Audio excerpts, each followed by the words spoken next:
Willkommen hier bei H2Minute. Ich bin Jürgen Jansen und begrüße Sie zu unserer ersten Episode von H2Minute. Wir werden hier bei H2Minute alles aufdecken über die Missverständnisse in der Wasserionisierungsindustrie. Natürlich werden Sie auch vieles über die neue Wasserstoffindustrie erfahren und welche tollen und therapeutischen Möglichkeiten es Wasserstoff also gibt.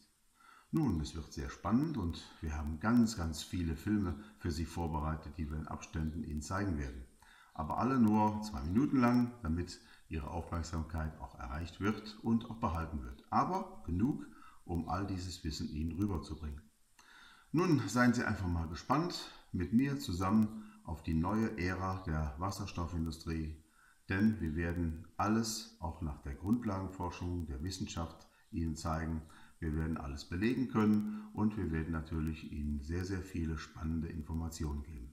Nun dann, ich freue mich auf Sie und wenn es Ihnen gefällt, die ganzen Informationen, dann teilen Sie es hier unten mit dem Button und sagen Sie es Ihren Freunden. Und wenn Sie irgendwelche Anregungen haben, was ich noch dabei nehmen sollte, welche Topics etc., einfach hier unten bei den Kommentaren schreiben und ich tue mein Bestes, damit das auch nachher gesendet werden kann. Also, seien Sie mit dabei bei der neuen Ära, der ganz spannenden neuen Ära hier in Europa vom Wasserstoff.